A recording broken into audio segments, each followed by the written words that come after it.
this is day 1 of giving this bathroom a mini makeover. Here's the space and here's my mock-up. Let's get to work. It needs a new faucet, a new light, a new medicine cabinet. It has water damage on the vanity. The first thing I did was I used some Bondo and I repaired this water damage area. I taped everything down and I got it ready for prepping by removing the handles. Then I looked at the plumbing underneath and was like, wait a second, this top drawer actually opens? Little did I know that the contractor screwed it shut and it wasn't able to open because of the trim. Oh yeah, the contractor left old pipes with hair in it and it was absolutely disgusting. So I removed the drawer, I sawed off the edge and it fit perfectly back into place.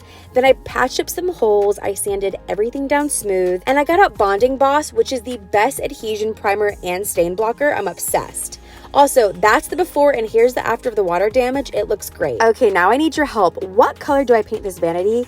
Do I do Glacier, Anchor, Dried Sage, or Arcadia? Let me know in the comments and come back tomorrow to see which color I choose. We're back with giving this bathroom a mini makeover. So y'all chose the color Arcadia to paint, and I did paint it. It's a beautiful color, but it was just too dark for this space. So I chose Dried Sage, which was a bit brighter, and it looks so much better. Then I moved on to removing this old medicine cabinet, and I just used my drill and smashed it. Just kidding. I did not do that, and please don't do that. I actually taped off the glass so it wouldn't shatter, and I said, what the heck? Because this thing was literally stuck to the wall, and then I realized it was actually painted onto the wall. Great job, old contractors. Great job. So this was a whole other project where I had to repatch it. Brilliant. Where I'm at Lowe's or Home Depot or Ace Hardware 3 times a day.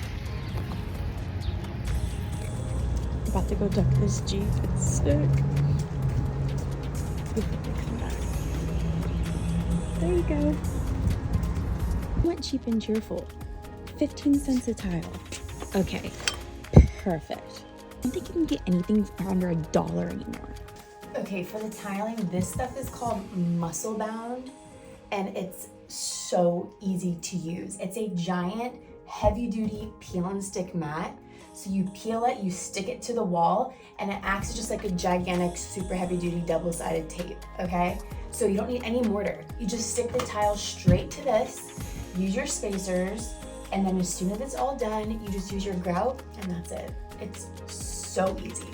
This stuff is so amazing. It's a peel and stick adhesive that you stick to the wall and you literally stick your tile on top of it. It is that simple. I cannot make it easier enough. It is just so good. When you get the tile placed up, you mix up some grout to this consistency, and I grouted it with my float. And y'all, this is my second time ever doing tile and it turned out so good. Come back tomorrow to see how I finish it.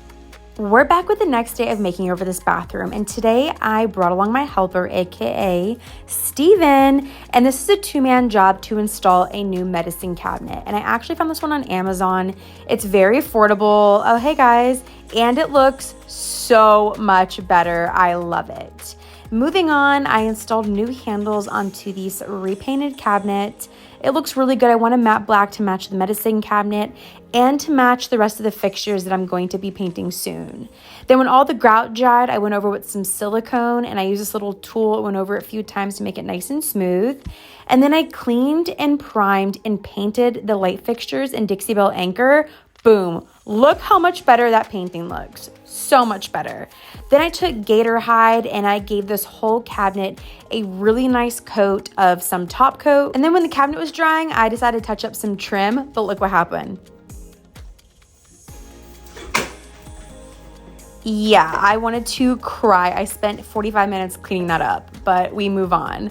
Then, remember these old floating shelves that I made? I actually decided to tape them off and I painted them in the same color as the cabinet, so it popped and it tied into the bathroom. Then I added a new towel rack. This wooden one is super cool. And I changed the old Mingen shower curtain to a nice waffle one from Ross, actually.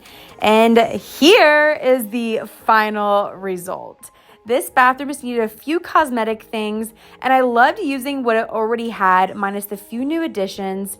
However, the faucet didn't arrive in time, so I will replace that soon. But here's the before, and here's the after. What do y'all think?